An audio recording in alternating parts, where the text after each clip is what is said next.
go ahead and do it. It should pick up my headphones and have the audio quality be half decent, but what I've discovered is that even without that, it's not super bad.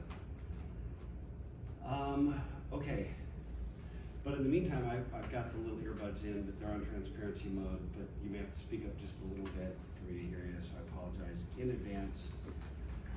Okay, we got through all the data movement instructions, as I recall. Does that sound right? We got through the operating instructions, which is add and not. And then we got through the data movement instructions, the loads and the stores, which introduced us to all the frickin' addressing modes. But that's it for addressing modes. So everything we've hit there is all there is. And at this point, there's just an element of repetition, okay? You just have to have an element of repetition to what we're doing. And so what we're gonna talk about today are the control instructions. And the way this thing is gonna go, we'll start talking about control instructions. We'll talk about the branch and the jump instructions. And we'll do some code. We're gonna actually dive into some machine code, and we're gonna fire up the simulator in the next two lectures, today and Thursday. That's kind of where we're going, okay? So, and we kind of hinted at this, but here's the fundamental idea. What's the default behavior in a fetch, decode, execute cycle? You increment the program counter, right? And so that the next time you fetch, you're naturally fetching the next instruction. Then you increment the program counter. Next time you fetch, you know. So it's by its nature, by default, it's sequential, okay? So the fetch, decode, execute cycle is a sequential process. But we need to be able to do things like loops. We need for loops. We need conditional statements, right? You think about something like an if statement. What are you really saying? You're saying if a certain condition holds, be sequential. And then at the end of that sequence, jump out of it. Move, go somewhere else, right? Or if it fails, like, you know, if this condition, if this is true, if this is not true, skip around it, you know, and go to the else part of the statement.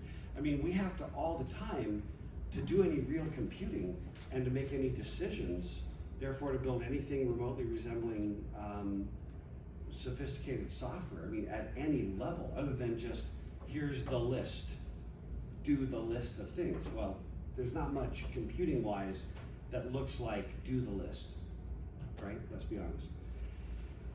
And so we have to be able to basically change the program counter. That's the whole idea.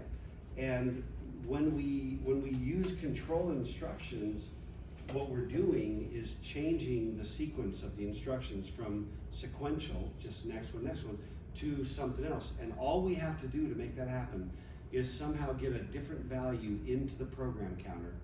Then what happens? We go back to the top, and what's the first thing you do in the fetch, decode, execute cycle? Fetch, right? So, you know, if I say, what's the byproduct of this instruction? It is to put a different value in the program counter. Done. Okay, now there's a brand new value in there. And now the next thing we do that the computer does is goes, fetch. What's that do? Goes to the program counter. What's the address? Goes out in memory at that address, grabs whatever's there, brings it in, puts it in the instruction register, and starts dicing it up like sushi, right? Boom, you've got branching, you've got jumping, you've got the ability to create if statements, while loops, for loops, you know, all kinds of stuff, okay? You even have the rudiments of subroutines and functions and methods. The ability to sort of like go somewhere and then automatically come on back. Teleport somewhere and then teleport back from where you started, right? That's what we're doing. And there are, broadly speaking, this is actually broadly true of computing, but this is the specific thing that's true of the LC-3, which is that there are 4 different kinds of instructions. There's the branch instruction, which is always conditional, okay? It's the one that you use to say, if these conditions hold, then I'll change the program counter. But if they don't hold, I won't change the program counter, which means I'll stay sequential, okay?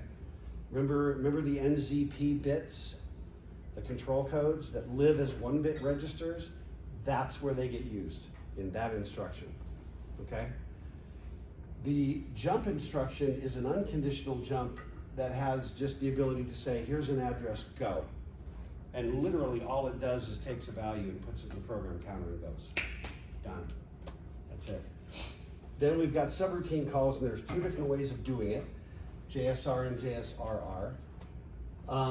And then we have the ability to teleport back. This is kind of like a weird little bit of magic, but it's not that complex, but it's a little magical.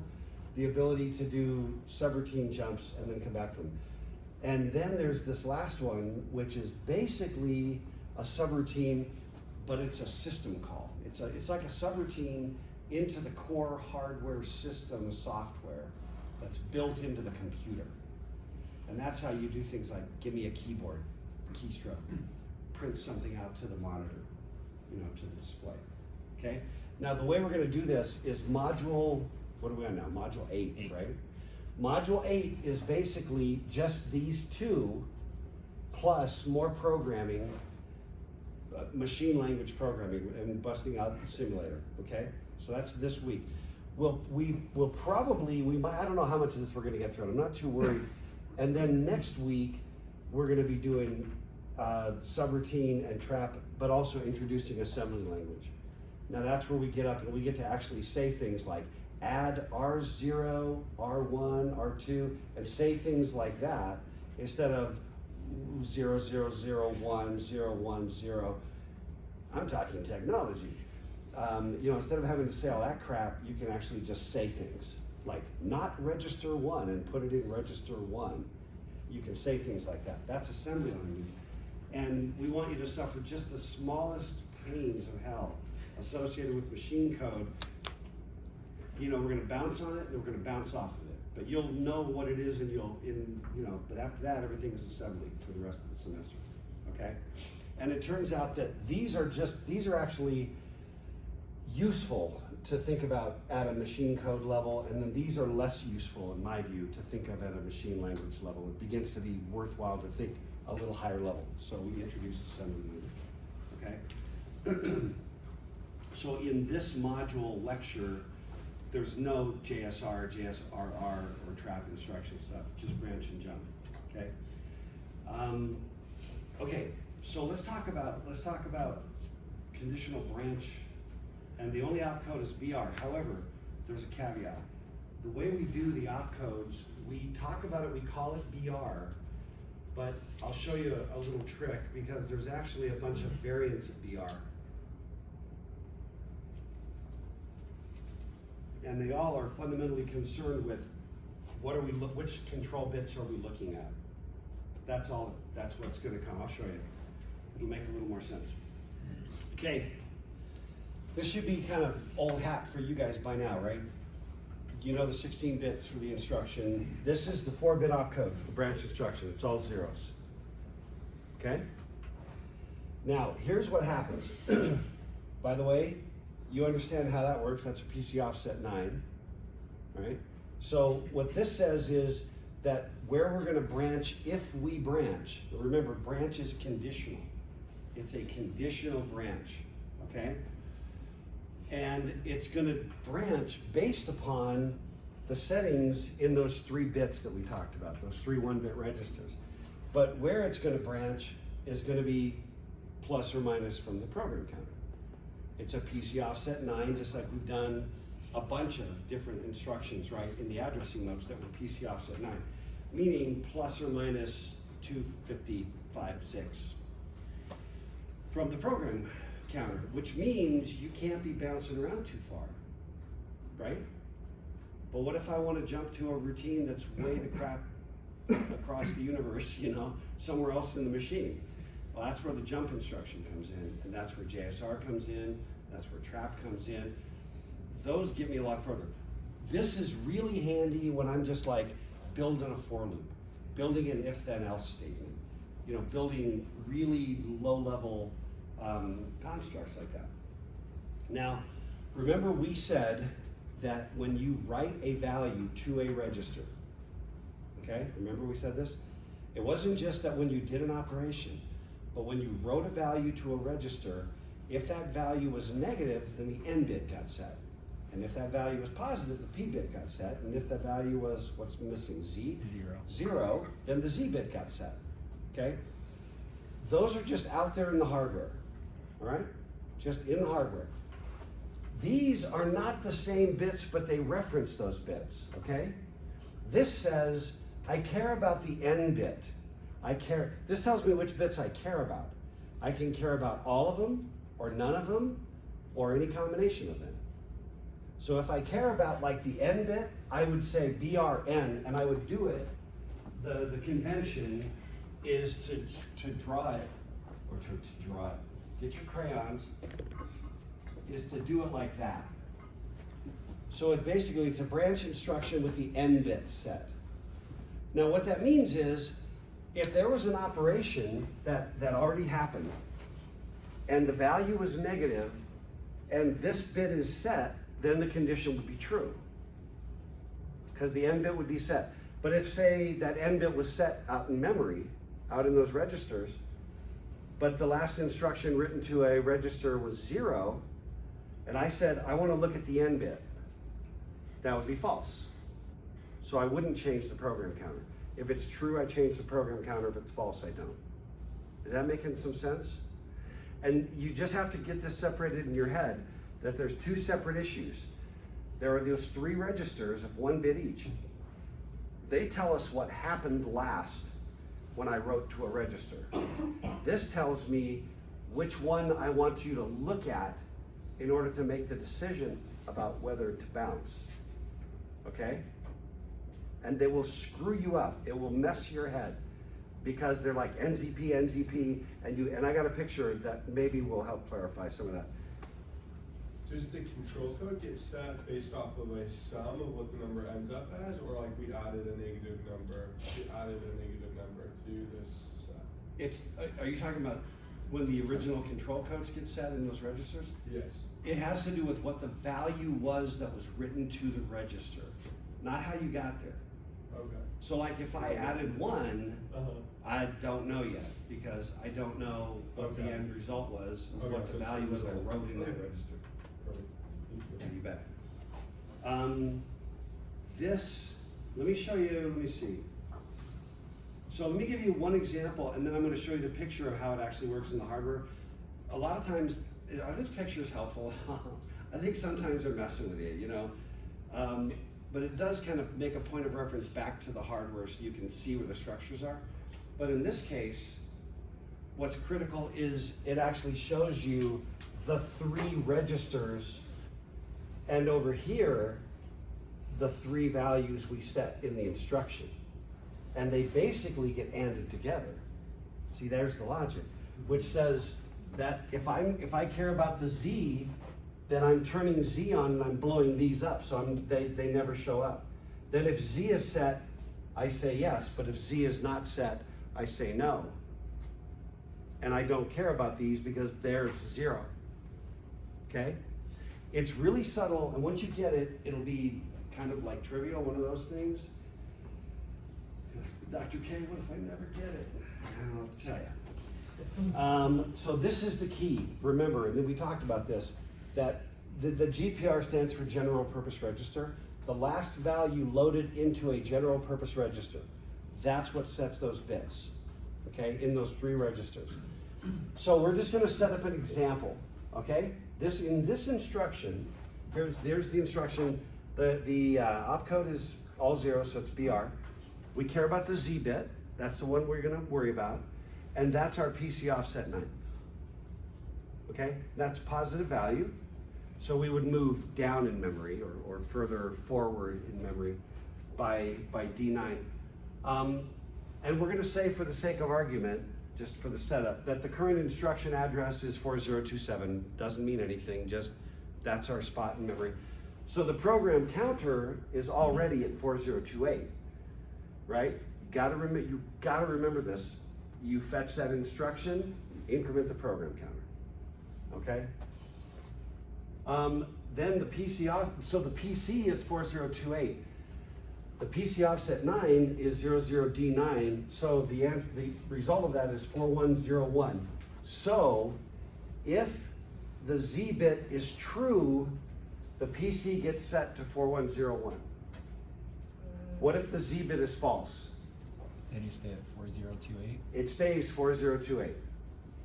Okay? The difference is, am I just going to keep going sequentially, or am I going to branch? If the condition's true, I take the branch. If it's false, I don't take the branch, which means I just do the next thing. It's a little bit like I take one step and then I ask a question, and if the answer's true, I teleport, across the building. But if the answer's false, I just take another step. Okay? That's how the execution kind of goes. Okay? So let's look at it in the hardware. In the off chance that this might help you, here's the instruction right there. Okay, it's down here, that's the one we just talked about. There's the instruction, it's in the instruction register, because when we fetch instructions out of memory, that's where they go. It's the sushi table, where we decode it and figure stuff out about it. So there's the opcode for the branch. We set the Z bit, which said that's the one we care about. That's the PC offset. So for the PC offset, we basically go ahead and sign extend it like we have to. We add that, notice there's the program counter, the incremented program counter. Comes down, we add that together, and then this multiplexer becomes critical. Because remember, a multiplexer kind of says, wait, you go, no, you go. Like, who's gonna go, right? It's like the on-ramp on the freeway, right? That's a multiplexer, who's going? One of two things is gonna happen to the program counter.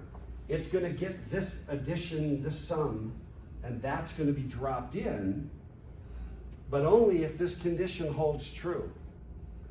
If that condition holds false, then it doesn't get written.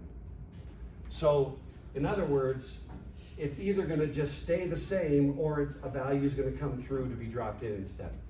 Okay? And the thing that decides which is going to happen is this little circuit right here. And again, all we do is we say these are physical registers, physical hardware. Remember the dumb little memories we built? 1 bit in a register, okay? And in this case, I'm saying I only care about Z. Z is on, therefore this is gonna be 1. I could animate this to maybe make that a little bit more clear. Let's do, and then in that case, yeah, so that summation gets dropped into the program counter.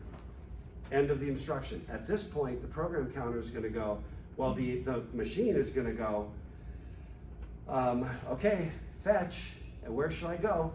I'm gonna go out to whatever that value was, right? 4101, hex 4101, I'm gonna go to that location and I'm gonna get the next instruction, okay? I mean, the fact that you can just overwrite the program counter and that's how you jump is so unspeakably simple, but kind of brilliant. That ability, because you're running. Now I'm just over here and I continue just running, unless some other condition moves me around somewhere. Is there an indirect for this instruction as well? If you need to jump further than you can with the bit? The jump instruction is the only one. What I can do, and that's a really, really great question. What I could do is I could have somewhere nearby, like this branch on that condition. Maybe what I really want to do is jump all the way across the universe, right? But what I could do is take a local jump to a little jump table area. And that jump table is just a bunch of jump instructions. So it would basically say, if I want to go here or wherever, I'll take that value, put it in the register, and then call jump. And now I'm going, boo, I'm way the heck over there. So I can combine, but this is only local jumpy. If I want to do big jump, I either need to do subroutine calls, trap instructions, or the jump instruction. But I can use this to like scoochie myself over to a launch pad and take off from there. Make sense? What would happen if I presented to you a value of this instruction that was literally all zeros? Go ahead and parse it. First of all, it's all zeros, okay, hypothetically. What's the instruction? Branch. Branch, BR. N, don't care. Z, don't care. P, don't care. So we're not doing anything. Nothing happens. Right. It's like if the N bit, oh, forget it, I don't care about the N bit. If the Z, nah, P, no, actually, don't look at any of them. It can't be true. I'm basically going 0, I blow all 3 up. What's the answer gonna be? No. No, the answer is gonna be an emphatic no change, and it's just all zeros. So we actually have a name for that, believe it or not, there's a name for that instruction. And we call that a no-op. And we spell it N-O-P. And this is, like, it's not just in LC-3 land, this is throughout the industry. A no-op is just an instruction you can put into memory that when you run it, nothing will happen. Other than burning a little clock. Universal social contract. Yeah.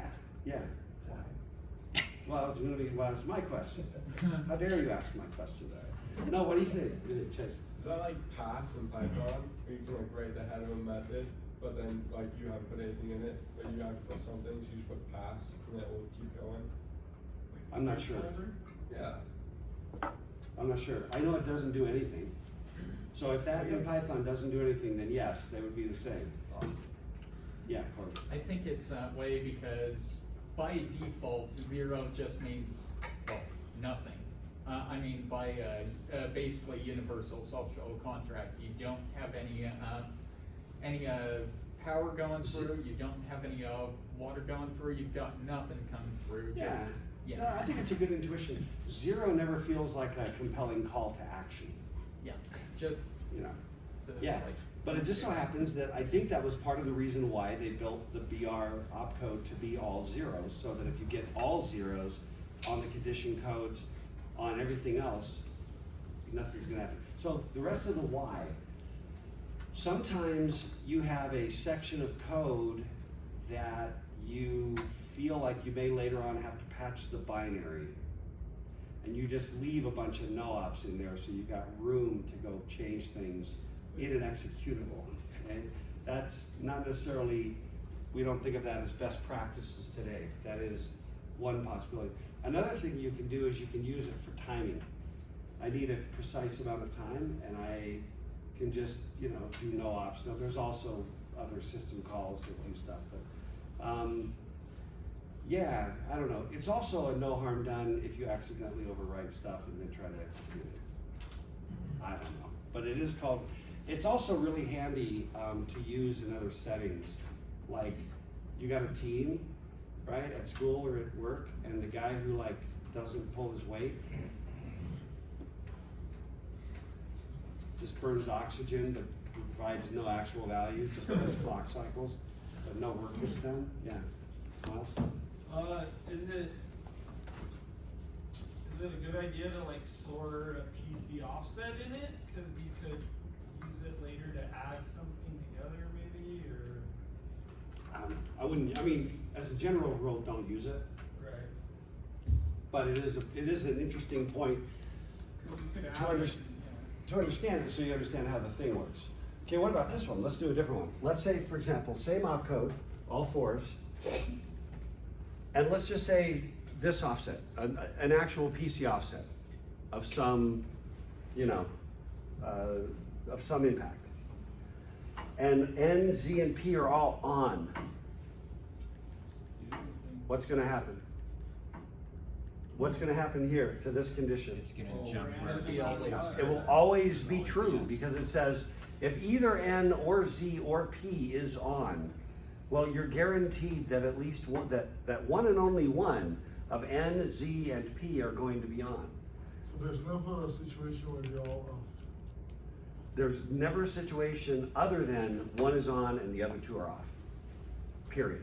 That is how they work. 0 Okay? One is always on, the other 2 are always off. So if you give me all zeros, it says I don't care about anything, which means you're never gonna take the thing. If they're all ones, right? Always. Yeah, they're always zeros. Now, let's take another example though, where we put it all on, but we put all zeros for the PC offset. Then what happens? It does the next instruction, right? Right, well, Oh. I'm going to take the branch, So it redo. and the branch says, take the PC offset value and add it to the incremented program counter. What's the effect? Nothing. None. The incremented program counter remains exactly what it was. So that's another way to write a no-op. You know, you just say, no matter what, do nothing. Or, you know, for the love of all we hold sacred, don't do anything. And those turn out to be remarkably equivalent in terms of their impact, right? Okay. So is that making sense? And that's how we do the conditional branch. Miles? Would adding 0 be a no-op as well? Would have the same effect, Branch back one. you know, Yeah. right? I mean, if I took some, well, but would it though? Okay, I'm gonna say, spoiler, it would not be the same. But so now, why? Why would it not be the same? What you're talking about is you grab, by adding 0, you mean grab a register, add 0 to it, Right, increment by 0. You're not gonna even- right, increment it by 0, or just make it, add nothing to it. Or and it with all ones, same idea, right? The value stays the same, but what's different than using this branch as a no-op? Takes time. What's that? It takes time. Nah, ignore the time. That's true, that is true. It would actually take a little more time, to do the operating instructions, like add and and. Does it change one of our bits? What's that? Does it change one of our bits? It would change bits. Oh, gee. Yeah, you do this thing, nothing's ever being written to the general purpose registers. So the control bits are just still happy to control codes. You do an add and write it, you might be messing with the control codes.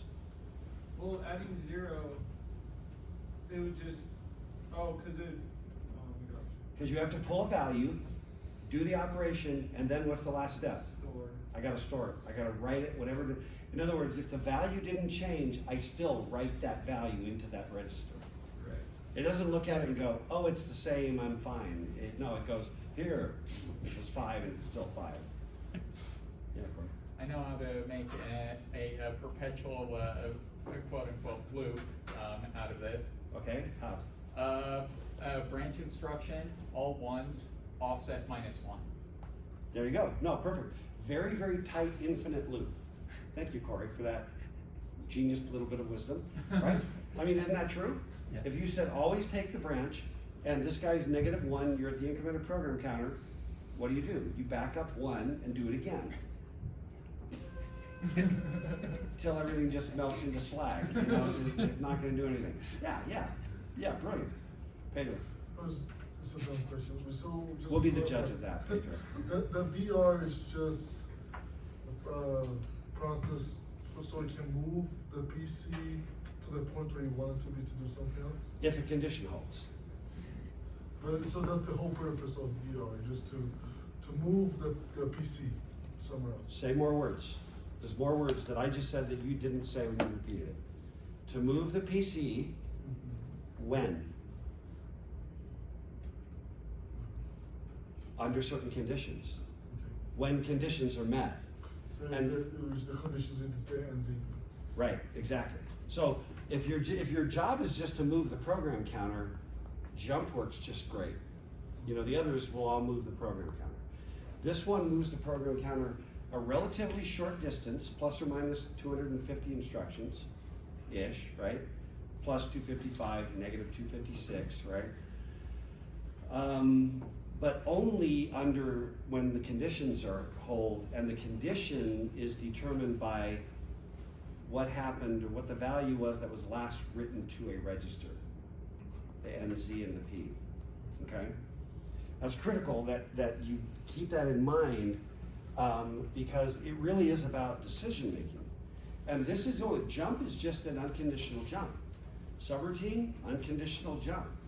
Trap, unconditional jump. This is the only one, it's the only instruction in all of the instruction set that actually makes a decision in the circuitry based upon some condition. And the way it makes that decision is this circuit, which is gonna pop up yes or no, and yes says write that value and no says don't.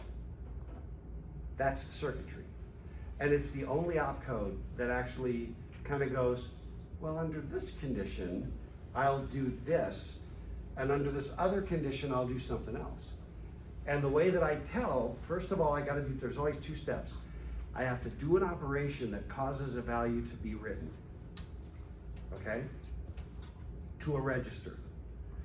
Then, based upon that value, I've gotta check which of these conditions I care about. So we talked about all zeros, which says I don't care about any of them, just don't do anything. All ones, it's almost the same thing. If any of them is true, let's say true.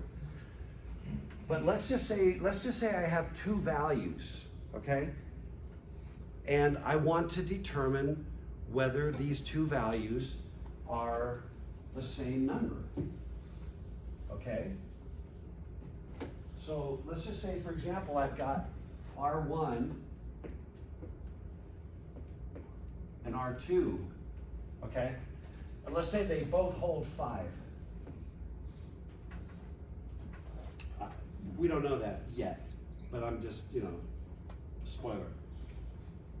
How can I tell whether these are the same number using N, Z, and P? And I remember, I can only do an and I can do an add, and I can do a not, right? That these are the instructions that cause values to be written to registers. Yeah, Miles? Subtract them to see if they're zero. If it's negative, you know which one's bigger or positive. Yeah, exactly. So if I subtract them, so I've got to negate, step number 1 is I've got to negate R2, So right? not add one. Which means I flip all the bits and I add 1. So I do not and I do plus 1, right? And then So I do not and I do plus 1. That just gives me, and let's just say for the sake of argument, I put that into R3 just to keep things clean. So R3 is now -5. So Add these guys together and write the value. Let's just say R3.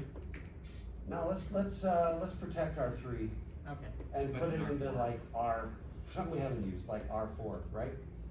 As soon as I write that result, first of all, that's going to be 0. So what's going to happen here with the N, Z, and the P bit? You will not need one. The Z bit's going to be set, the others are not. At that point, I can set up a branch instruction, so the bit is set. Now, by the way, it's dangerous, once you got the bit where you want it, it's dangerous to then go off in la la land and go do a bunch of stuff and think you're going to come back and check the condition. You got to check it right now. And what I would do is I would say, if it's 0, then I'm going to move to some space where I do whatever I do in the event that they were equal. Print a message, hey, the values are equal, whatever, okay? Now what if instead it was 6? So this becomes -6, right? And when I add these two together, Get -1. I'm going to get -1. And -1 tells me that this guy is bigger, that R2 is bigger, right? So this guy's going to be, 1, 0, 0. yeah, 1, 0, 0. The end bit is set, okay? Right? And if we flipped it and went the other way, and we had this guy be bigger, same thing. I negate it, not it, +1, put it in R3, which is now -5. I add it together, I get +1. Right? So those are the 3 things that can happen anytime I do an operation. But I'm setting it up, I'm trying to find out. There's on the homework, if you're playing homework bingo, it's gonna be harder to the homework bingo is gonna be a little harder this week because you can't just go like, oh, there's the Trivial Pursuit answer. It's gonna be more like, write a little program that does blah, but you can at least know that that's a question. And this exact question with some variation in the registers is in the homework, okay? And also on the test, on the exam, the module exam, okay? But what you can see is there's three different possibilities. I do the same thing every time. So when the end bit is set, I branch, so I can literally set it up like this. When the end bit is set, and in LC-3 we use semicolons or comments. But if I say, I can put in the comments, R1 is greater than R2, right? And then there's some other code that happens when R1 is less than R2, and some more code somewhere else when R1 is equal to R2. And I can set up, when I'm done doing the operation, I can go branch on negative, which would turn into a 0, 0, 0, 0, 1, 0, 0, right? That would be the same thing. And then the offset, so what did we say? When the thing became negative, R2 was bigger, right? Is that what we decided? Yeah. And I would jump to this code.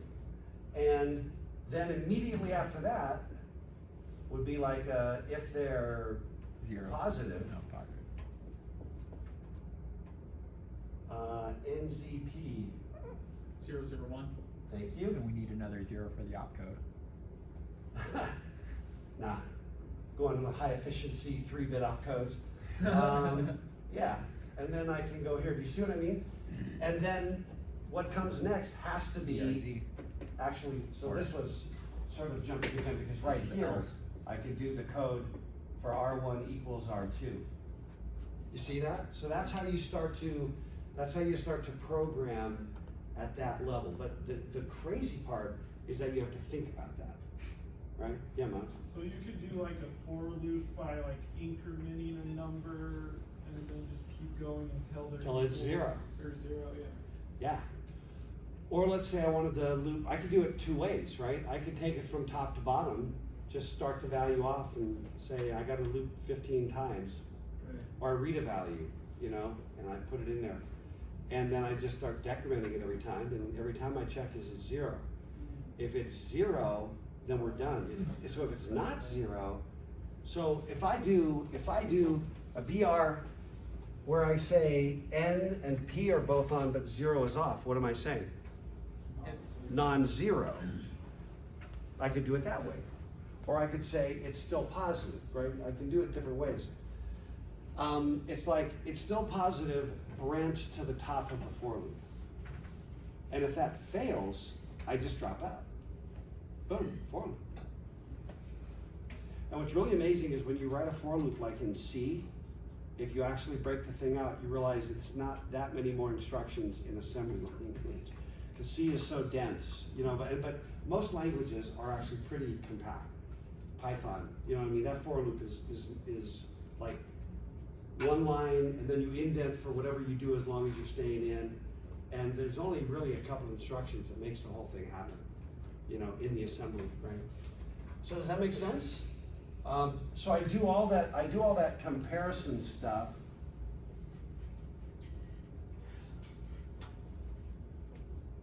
All there, and then while the NZP bits are set, one of them is set. Do the first comparison, jump here. And by the way, when I'm done here, I probably want to do like, you know, a BR NZP. Hang on.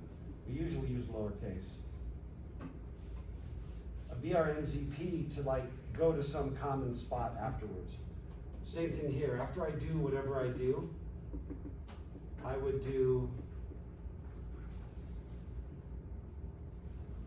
you know what I mean? We'd all go there. And same thing with this guy. When he was done doing whatever it did, it would do a BR NZP, you know, and so everybody would kind of like converge back down at the bottom. As you can start to see, the biggest struggle with programming an assembly language is just keeping the structure in your freaking head.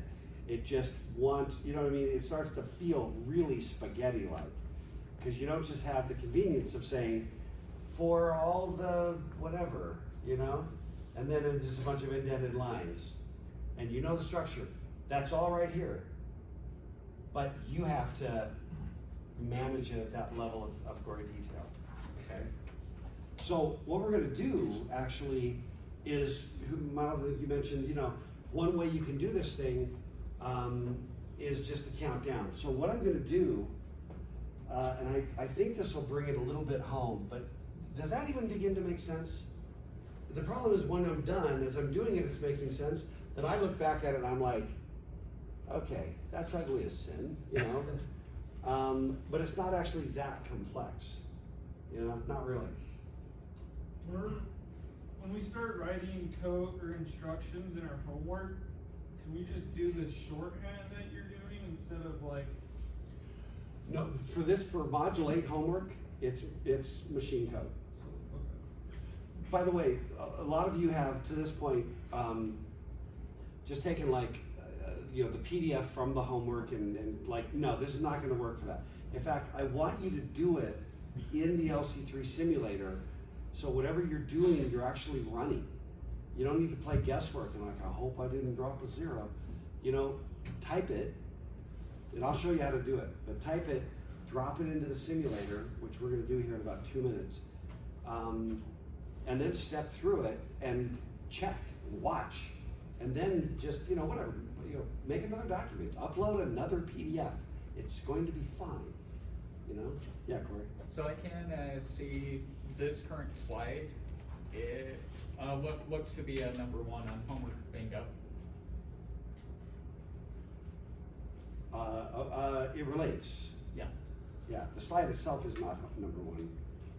The Yeah, I slide mean, number 1. it heavily relates. Heavily relates. Okay, yeah, thanks for the pointer for everybody. So what we're gonna do here, we're gonna just show that this was a thing that was created long, long ago, this idea that they refer to as flowcharts, okay? When you're writing software in a high-level language like Python or even C, you don't need a bloody flowchart because your language is already higher in its level of abstraction than the flowchart. But when you're writing an assembly language, it can be handy because you can look at this and say, I set up, right? I do a setup, I check to see, and I'm gonna use R2 as a countdown, right? I'm gonna check to see if I'm 0. If it is 0, I'm done, and if it's not, I do some things and then I check again. Flowchart helps us with the concepts. You can even write some words, initiate, initialize, and check if 0, right? So what you can realize is there's a couple of things going on here. What we're asking to do, and then I'll show you the actual code. We're gonna take 12 consecutive memory locations that have integers in them, okay? They're just in memory somewhere. And in particular, they're in locations 3100 to 310B. Everybody's fine with that, right? And we're just gonna sum them. We're just gonna add them up, right? So how do we do that?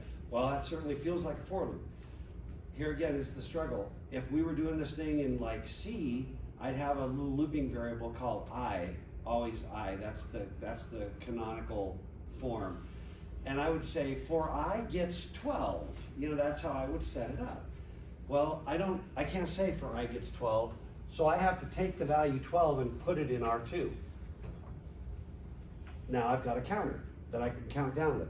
Then what I'm gonna do every time, notice as I go through every loop, I decrement R2 and I check if R2 is 0.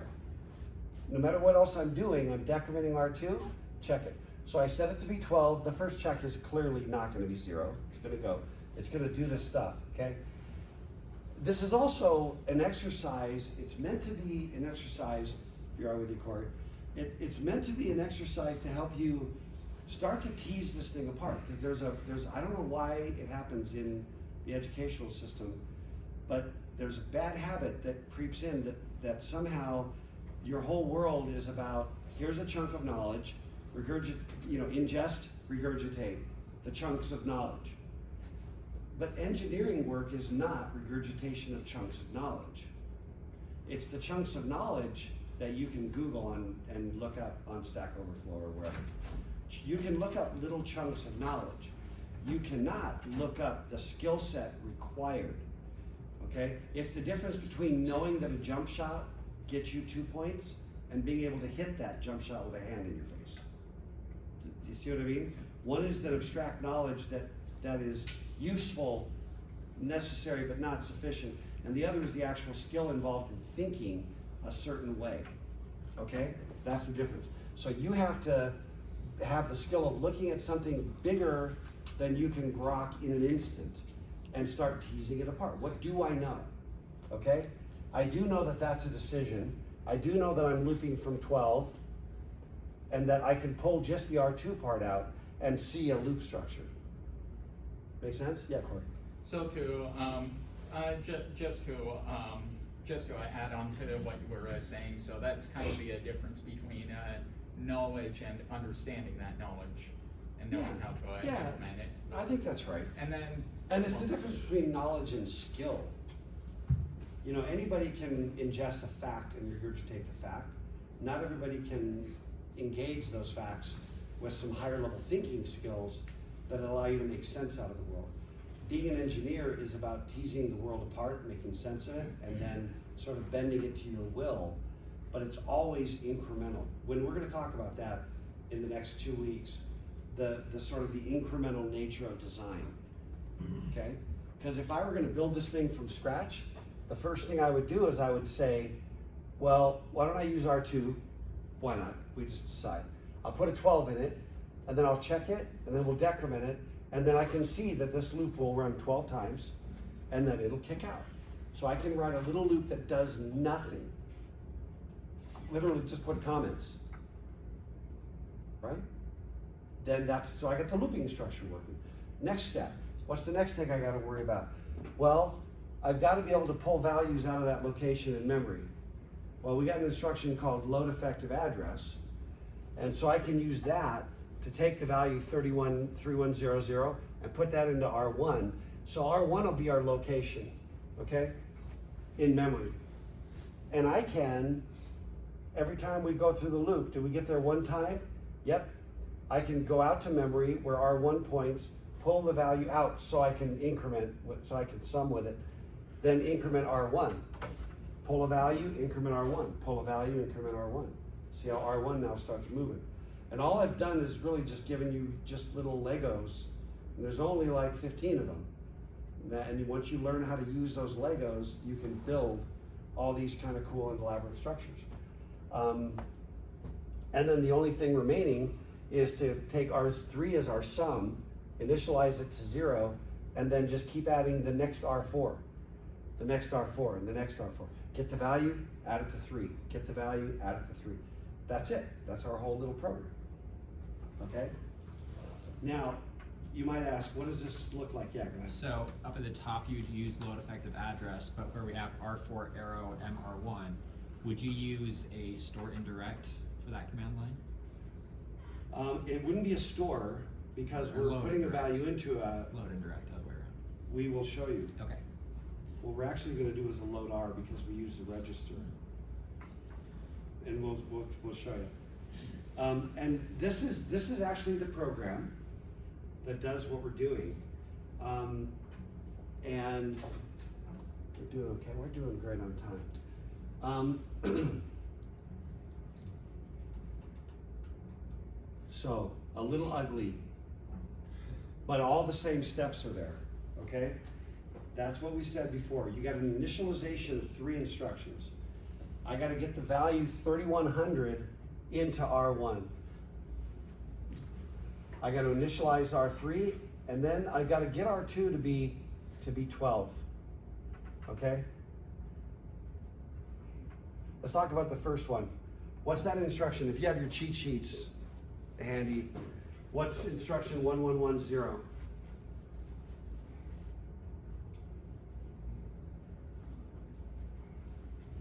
What do you got? Effective address. Load effective address. And remember RTFM? Did we talk about RTFM? Read the effing manual. You have a manual. It has the details of how every instruction works. If you are not 100 and at least 101% confident about how that instruction works, do not play guesswork. Coding, I don't care what language you're using. Coding is not about it works, but I don't know why. Coding is about it works and I know why. And I know why it doesn't not work. I know why it doesn't fail. I know why it's correct. Okay? That's what coding is about. You can't play guesswork. I've done it, I swear, where you spend like 8 hours just like randomly changing things, just like hoping that, because sometimes that works. Then it will just suck you in, you know, like a spider to the web and crush your soul. Can't do it. So you go look up LEA, you go look up load effective address, so you know how to do it.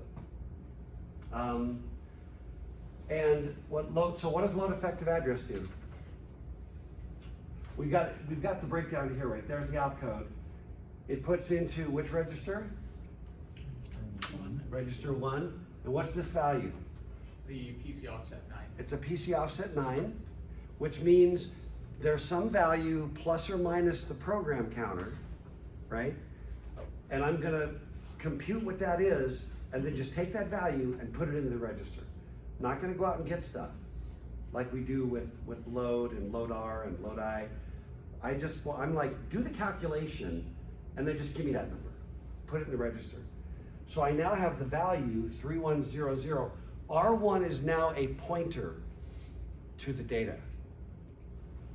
R1 is a pointer to the data because it has an address in it. So would you want to offset by like 99 because it's going to start out at 3,000 and then the PC will be on 301. So should it be 99 to get to 100? If you were base 10.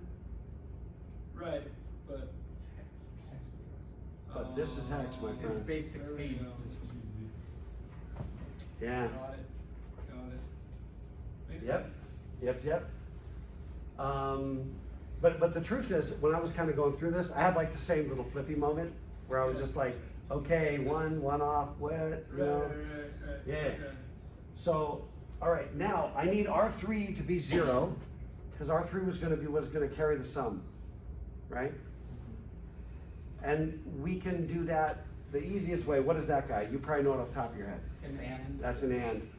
R3, so we take R3, we AND it with zeros, which blows everything up, and we put the blow up back into R3. So R3 is cleared. Now what about this next part? And this is one of the homework questions. You need 12 in R2. How are you gonna do it? You want to clear R2 first and then add 12. Yeah, well what happens if I don't clear R2? First of all, is there a way to guarantee that starting, no matter what the starting value is, that I can perform one operation and get the value 12 into some register? Now, if there were, I would have done that instead of this. So I clear R2. Why do I have to do that? Just be safe. Hold on, Corey. Why do I have to do it? You have no idea what's in there before. It's garbage. You have to assume that if you didn't make it what you wanted it to be, that it's garbage. So you have no clue, right? So you gotta make it a 0, then add 12. Otherwise, your loop will go on for a long time Or never go. or never go. Because it's random. All of a sudden, and the worst part is, and I've had bugs, because we've all made the stupid mistakes. You have to acquire a certain level of scar tissue as a CS major. This is a rule, okay? The 40 hours to find a syntax error, because you're just that dumb that day, or whatever, you know, done it, you know. Spent 40 hours that day one time. You know, I mean, I've done them all. I've done, you know, just understand that it's not like great engineers just never made those mistakes. Great engineers just went through the exact same crap that everybody has to go through. But the problem is that sometimes it'll randomly work. That's the problem. You know, if you have a program that works and then all of a sudden stops working, well, it may just be that some other program just randomly overwrote some portion of memory that you didn't clear before you used. pulled it out, started anding values into it like it was a 0, but it was other crap. And some other time when it happened to be 0, it worked. And then when it didn't happen to be 0, it broke. So, and also when you have a bug like that and then the bug suddenly fixes itself, devil's bargain, my friends. You cannot just trust. I've done this so many times. You cannot just trust self-healing code, because self-healing code is also self-breaking code, and it will break at the most inconvenient time possible. Okay? You have to know that it works and why it works. Okay? All right. So now that was our setup. Now this is our condition. Branch on 0. What's the last thing? If I flip this order, if I did the 3 down here, would this guy still work? I mean, it'd go right away. It would go right away. No, if I did the 3, Right, it'd We be wrote a 0, zero, and so it it wouldn't would skip exit the step. immediately. It But would would the code skip work? loop. No, code would not work. right, because 3, it would be, well, we don't know. I mean, initially it's going to be 0. So branch on 0, yeah, it would actually bail all the way out. It would never run Right. if you flip the order. The register I care about is register 2. I have to set register 2, then check immediately. Stick these two together. Also down here, see where I decrement register 2? There's a bunch of things I'm doing.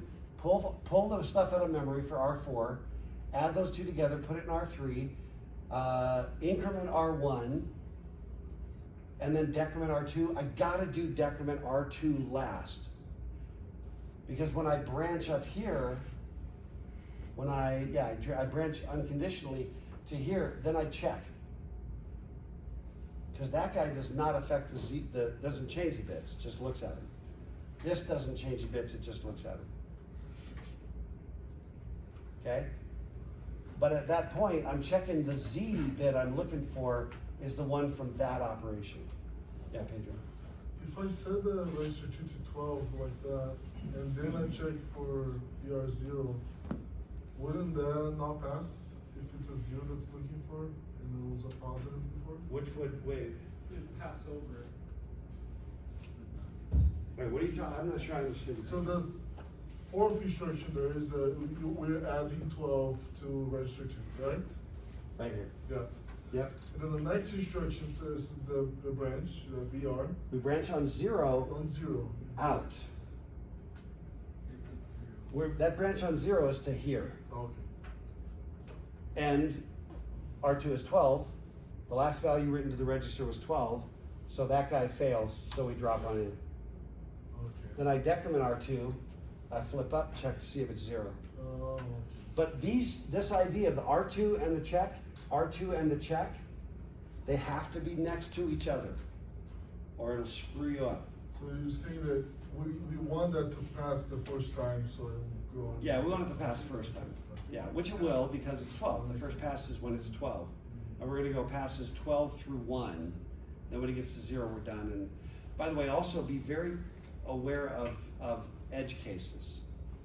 Like when you wanna do 12, make sure you don't do 13 or 11.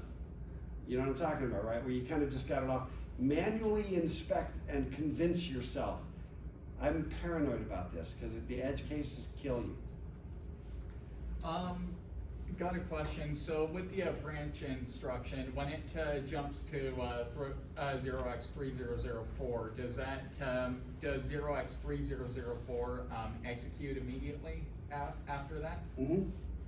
So Yeah. I see a problem with the homework in that case because 0x3004 on the homework will add 12 to R2 again, and so yeah, the loop's gonna go infinitely with R2 being. So let's 12 being. let's look at it and double check What it does and your make sure that it's correct. 3005 mean? What does your 3005 say?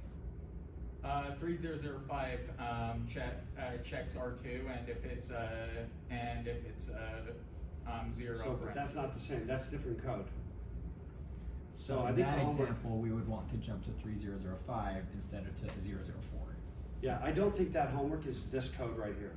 No, it's not. It's different. Is Not it? exactly, but he is right. He is It right. should, He's it right, should though. be taking it to 5, but it's taking it to 4, so it is Okay. doing R2. Well, let me look at it later, just in the interest of time, but which homework number is it? 'Cause I can- Number 1.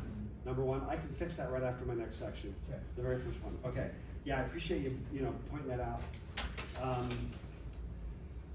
Okay, so the rest of these, we've got the structure, right? The only tricky one is this guy right here. What is 0110? Who's got it? That was the load by register. Is that load R? Yeah. LDR? LDR. Right, so it basically says, use this register as your base register. Those 6 bits as your offset. We don't need an offset because we're incrementing R4. Strike that, reverse it, go back to the previous one. Let me just start over. Those 6 bits are an offset, and we're using R1 as our pointer. So we just basically say, go out to wherever R1 points, grab the contents, put it into register 4. That just grabs, it's like an array, it's just like a 12 integer array, an array of 12 integers. And we're just traversing those integers one at a time, okay? Now let me do this, and you know what, and I'm intrigued because I might, I think the code in the homework is probably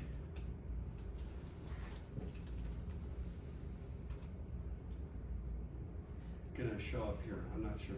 Now, by the way, we are going to, Zach and I will have, by the end of today, we have a slightly improved LC-3 simulator based on this one. And I'm currently building the little lab. It's not gonna be hard, it's not gonna take much, it's meant to just bootstrap you into doing this thing. Okay, now, what I'm gonna do is, here is some data, and this is just binary. So this is just meant to be, I'm gonna show you, first of all, when you're doing binary, you click this button that says raw, and you can just paste it like that. The first thing I'm doing is just pasting the data. With this LC-3 simulator, the very first number right here, there's a pseudo-op which I'll show you about in assembly language called .orig. That's what this is. You don't need to know that right now, but just know that whatever the first number is the memory location where it's going to put whatever comes next. So it's kind of a pseudo instruction. It's not part of the data, okay? And you notice what I've done? Just 1, 2, 3, 4, 5 through A, B, C, okay? I'm just putting those into memory. And there they are, location 3100.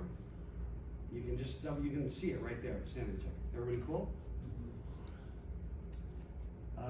Okay, then I'm gonna grab this, and we're gonna do what we were just doing using a counter and branch instructions.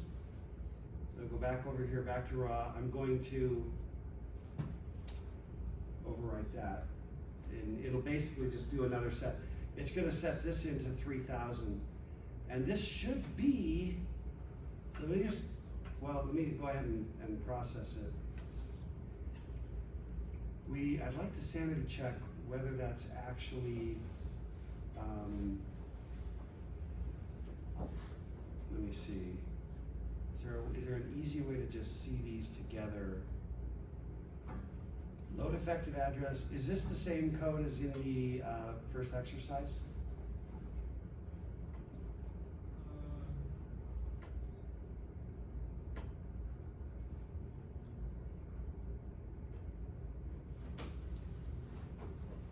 It looks like it. Yeah. So then where's the, The other one? yeah, where's the, is this the same one in the homework that I has didn't the see problem? that. Oh, never mind. It's missing a line.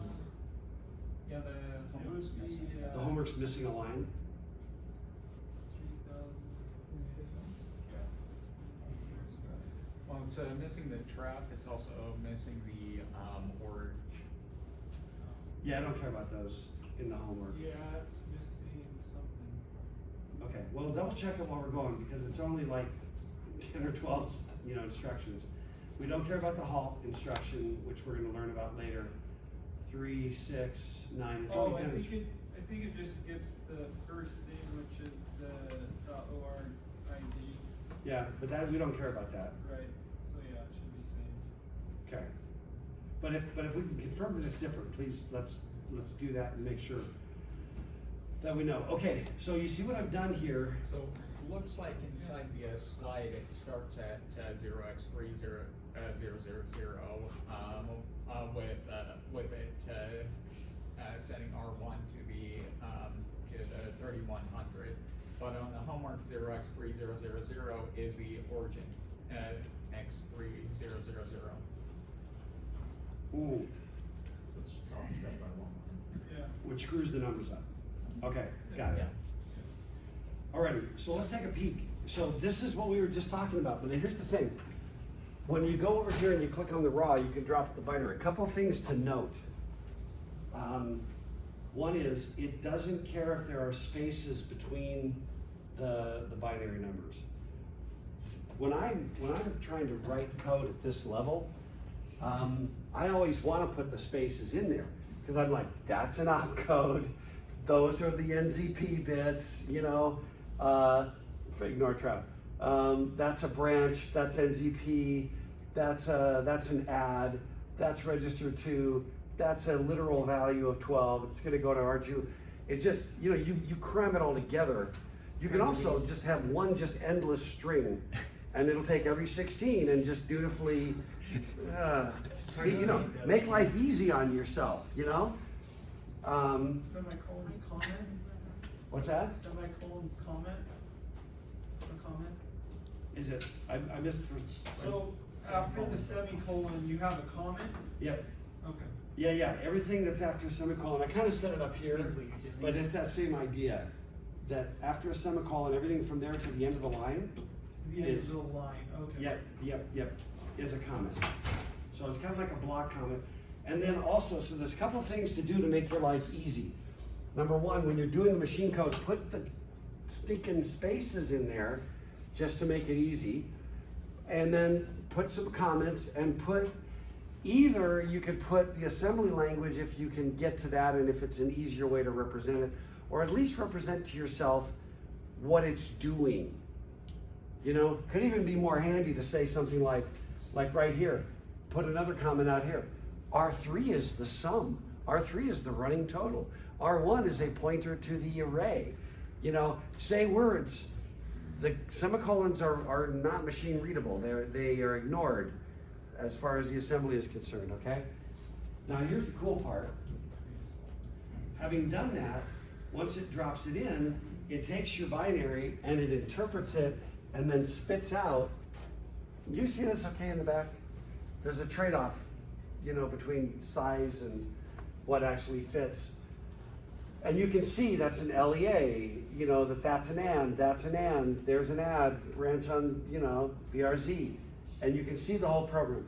We're gonna talk about a halt later on, but just know that every program in the LC-3 has to have an instruction at the end called halt. That just tells the computer we're done running, shutting down. But now the next thing that I wanna show you, we already showed you how the data was like 1, 2, 3. I just wanted it to have a regular pattern. Notice up here, we've got values in the registers. I can reset all the registers, which won't do anything at this point. It shows me the program counter, shows me the instruction register, because we haven't done anything yet. And I can see the control codes. It's set to Z right now by default as a starting point. Okay, if I say step, we don't worry about step at this point, just do next. Step shows up when you get to subroutines. So step will step into a subroutine, whereas next will go around it. It'll treat a subroutine call like a single instruction. It'll go, run it, do it, come back, and then you'll be at the next step. So for now, we'll just say next. Okay, so we load effective address. Watch R1, 3100.